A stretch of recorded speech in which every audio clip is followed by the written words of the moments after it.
Beaumont-sur-Loire, France, March 1943, population 1,147 inhabitants. A small town on the banks of the Loire River, where cobblestone streets echoed with the sound of wooden clogs and the aroma of fresh bread mixed with the silent fear that hung over occupied France. But in March 1943, Beaumont-sur-Loire would become the setting of a story that would challenge everything we know about identity, faith, and the true meaning of family. A story about how one night can erase a name, but never a soul. This is the first of 6 stories. 6 lives connected by a decision made in the darkness, and when the courage of 2 strangers would save a small life that would carry 2 identities for the rest of her existence. And it all began with a train that never reached its destination. The Goldstein family arrived in Paris in 1935, fleeing persecution in Germany. Jacob Goldstein had been first violin of the Berlin Symphony Orchestra, a man who had played for thousands in Europe's great theaters.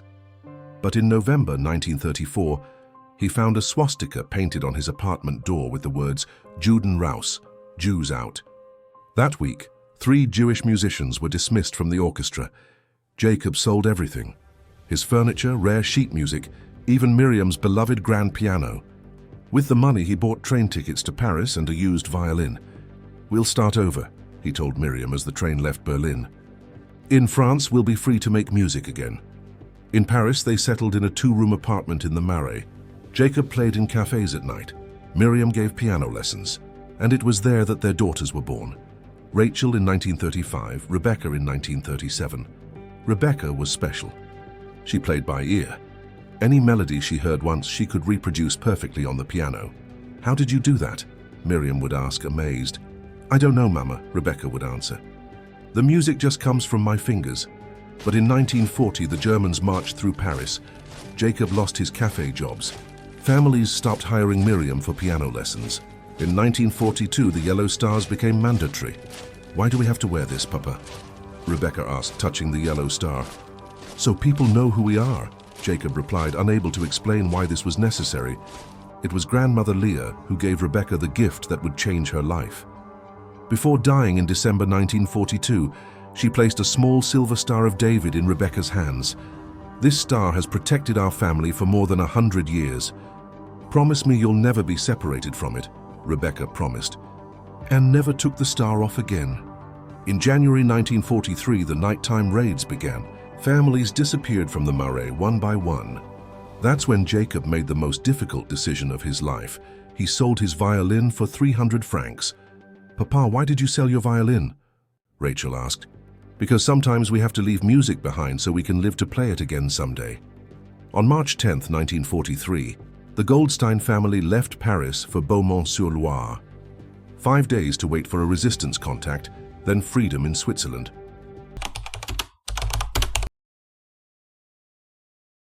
Beaumont-sur-Loire enchanted Rebecca immediately. After years of fear in occupied Paris, the small French town seemed like a fairy tale. Clean cobblestone streets, the Loire River flowing gently, and most importantly, they could walk without fear. They stayed at the old Pension Moreau, now run by widow Madame Leclerc. Her simple room with 2 beds and a window overlooking a courtyard with a leafless apple tree. Madame Leclerc took special affection for Rebecca. "This little one has light in her eyes," she told Miriam. "It's rare to see a child truly smile in these times." Rebecca discovered an old out-of-tune piano in the pension's living room. Every afternoon, she played simple melodies, then began inventing her own music.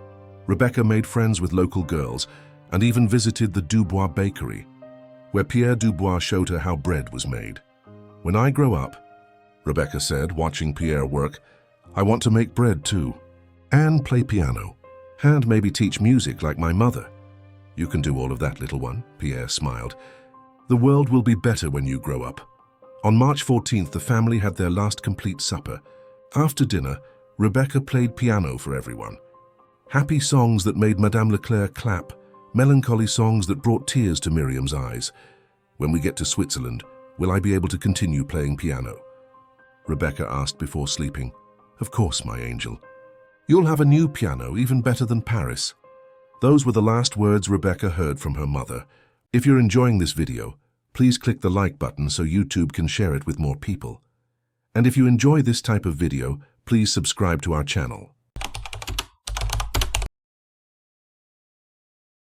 March 15, 1943, 11:30 p.m. Pierre was closing his bakery when he heard the distinctive rumble of German military trucks. 3 trucks and at least 30 soldiers. A large, organized raid. He ran home to warn Claire and his 7-year-old son Jean. To the basement, quickly. Don't make a sound.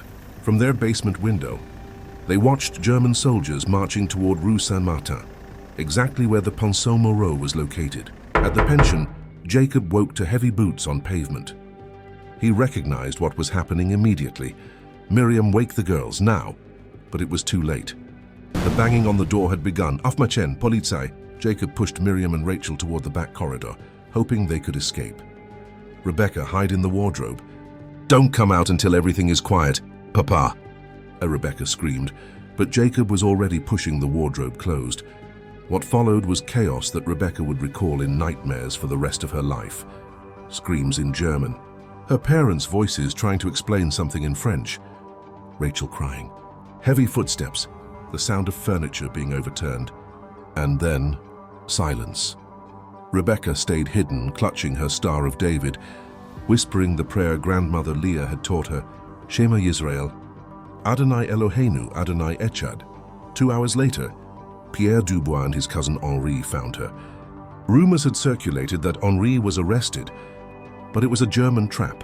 False information to make refugee families panic and expose themselves. They were checking for survivors when they heard crying from the abandoned pension. Where are my parents? Say was the first thing Rebecca asked when Pierre found her trembling in the wardrobe. Pierre couldn't answer.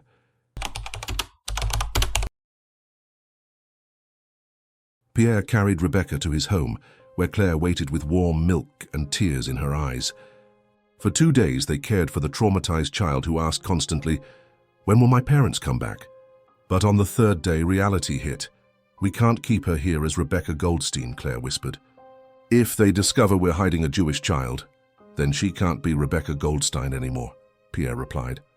On March 18th, Claire began the transformation. She cut Rebecca's dark curls into a simple bob, then lightened her hair with chamomile. Rebecca cried throughout the process. Why are you cutting my hair? Mama liked my long hair. You'll look even more beautiful, Claire said gently. Claire burned Rebecca's dress with its yellow star and sewed a new one, light blue with embroidered flowers, like local Catholic girls wore, but the hardest part was the Star of David. I need to keep it, Rebecca cried. I promised Bubby Leah. Your Bubby Leah would be proud of you for being brave, Claire said. We'll keep the star safe, and when you grow up, you can have it back if you want.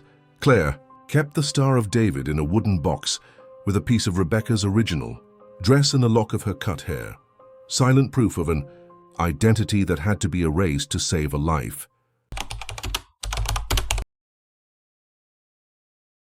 March 19, 1943, Father Francois. Delorme had known Pierre since childhood. When Pierre arrived with a little girl, the priest asked no questions. This is Marie, Pierre said simply. She needs to be baptized. Marie Dubois, born August 1937, the priest wrote in the registry. I baptize you in the name of the Father, the Son, and the Holy Spirit. Rebecca, now Marie, closed her eyes, trying to understand. The words were different from Grandmother Leah's prayers, but there was something familiar in the ritual's solemnity. Marie's new home was welcoming. A small room with a blue blanket, a wooden table, and a window overlooking the garden. Most importantly, there was a piano in the living room. Can I play piano sometimes? Marie asked timidly. Whenever you want, Claire smiled. It was the first time Marie had smiled since March 15th.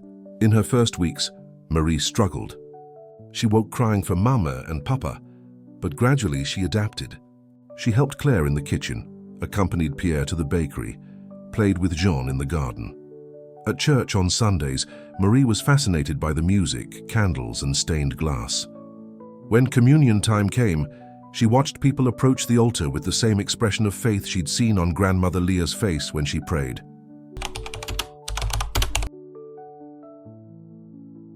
And so, Rebecca Goldstein became Marie Dubois. A Jewish girl became Catholic. A lost daughter became a found daughter. For 12 years, Marie lived happily in Beaumont-sur-Loire. She grew up helping at the bakery, playing piano at church, learning about Catholic faith with sincere devotion. But sometimes, when she played piano during Sunday Mass, tears would flow down her face without her understanding why. Somewhere in war-torn Europe, a thin man with tattooed numbers on his arm desperately searched for any trace of his lost family.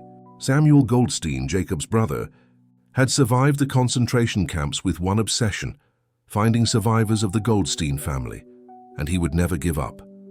This was the first story of The Last Train Home. A story about how one night can change everything, but cannot erase the music that lives within us.